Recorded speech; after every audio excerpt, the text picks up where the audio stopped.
Welcome to The Explainer. Today, we're diving into a story about how one community is tackling a massive development challenge, and they're doing it by looking right at the ground beneath their feet. We're talking about reinventing architecture in a place called Vanimo, in Papua New Guinea. So, to really get what's so innovative about what's happening in Vanimo, we first have to wrap our heads around the massive problem they're facing. And honestly, it's a challenge that tons of developing regions are up against. So here's the big question. How do you build a city when you have to import everything? I mean, that's the reality for places like Vanimo. It's a frontier region where growth is just, well, it's stuck.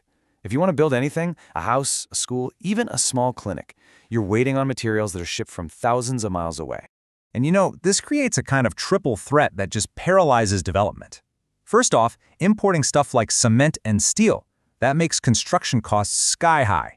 Then, you've got weak roads and ports, which adds another huge cost just to lug those materials to the building site.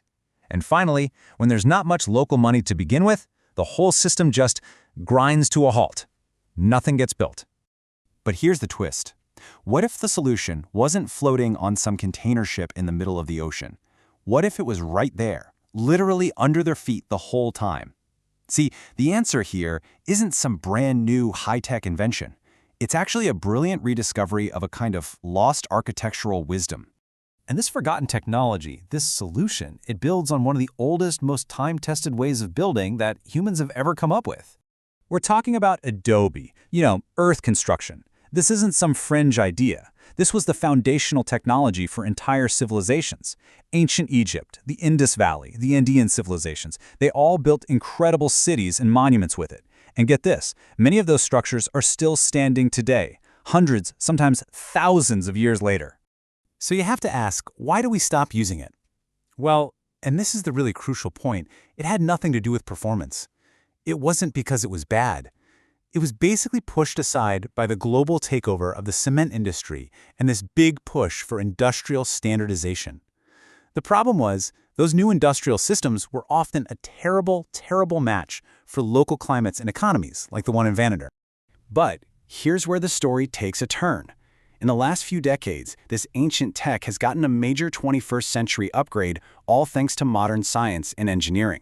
Okay, so say hello to the compressed earth block, or CEB for short. Now, this is not your great-great-great-grandfather's mud brick, not even close. You take local soil, you mix it with just a little bit of a stabilizer like lime or cement, and then you use a mechanical press to squeeze it into a block. What you get is a building material that's way stronger, perfectly uniform, and super durable. And the coolest part, the whole process is actually pretty simple and accessible. You do a quick test on the local soil, mix in that stabilizer, press the blocks, and just let them cure. That's it. It's a skill anyone can learn, and it literally transforms local dirt into a top-notch building material. So this reinvention, this modern twist on an old idea, this is what makes it the perfect solution for all those big problems we were just talking about in Vanimo. Let's talk money, because the economic argument here is just staggering. Look at this. Compared to the standard cost of reinforced concrete, building with earth blocks can be less than half the price. I mean, wow. Just let that sink in for a second. We're talking a cost reduction of 40 to 65%. In a place where every dollar counts, that is an absolute game changer. It means you can build 2 houses for the price of 1. It means you can finally afford to build that new school or that clinic the community desperately needs. But you know what? It's not just about the cost savings. It goes way deeper. Earth is a fantastic fit for the tropical climate there. It has what's called high thermal mass, which is just a fancy way of saying it keeps buildings naturally cool, no AC needed. Plus, it uses the soil they've already got, it creates jobs for local people, and you can even engineer it to be resistant to earthquakes. It just checks all the boxes. And this is where the vision gets even bigger. Because the impact here isn't just about constructing buildings one by one. It's about building an entire local ecosystem, literally from the ground up. Think about it.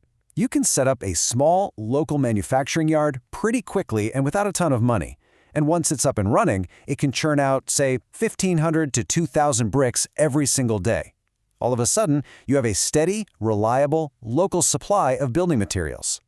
And guess what that production does? It creates jobs. Good jobs. A single one of these yards can employ between 25 and 40 local people. That means money and new skills are staying right there in the community, circulating and growing.